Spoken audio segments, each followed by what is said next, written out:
Rulindo district is one of the 30 districts in Rwanda. Our population is above 265,000 people. Our water coverage, out of many needs that the district has, water comes number one on our priority list. In fact, key partners in our district in water is Water for People. My name is Ned Breslin. I'm the CEO of Water for People. We're launching an Everyone Forever program in Rulindo, which basically means every family, every school, and every clinic in Rulindo will get access to water and sanitation over time. That Water for People will put in some of the money to achieve that outcome, but we expect government to pay as well, and communities and households to pay, because they have a financial stake in that result, and we're having great success in Rulindo with that. This is going to be a game changer. It's a new concept. It's a new concept in our country, but basing on facts on table, Water Forever.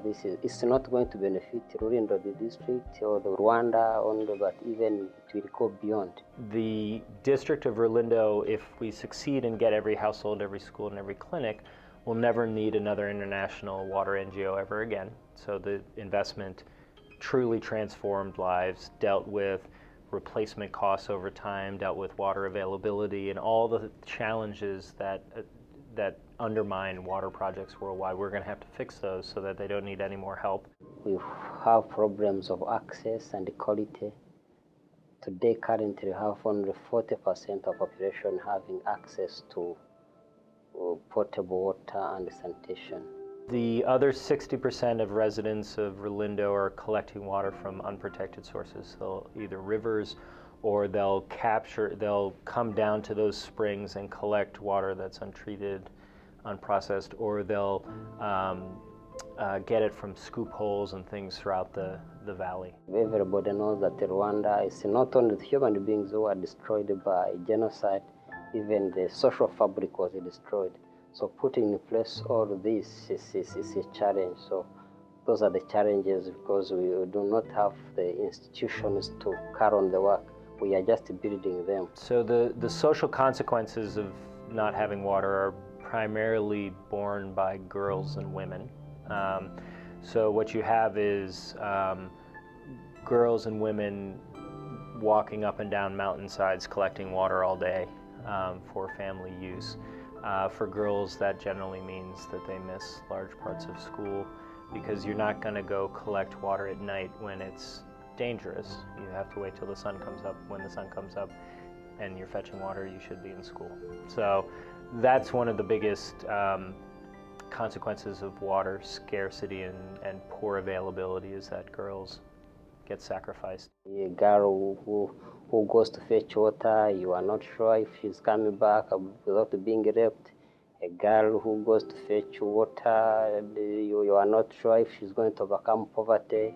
A girl who goes to fetch water a long distance, they cannot even tend their children very well, because they have had their early life lost.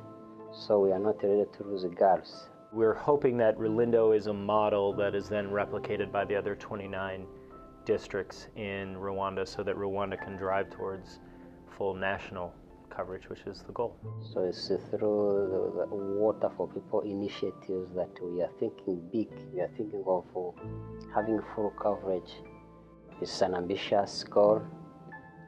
Through determination, through hard work, I think we shall be able to succeed. There are people who are providing financial support to Water for People. There are people who are linking in with their companies' workplace giving campaigns.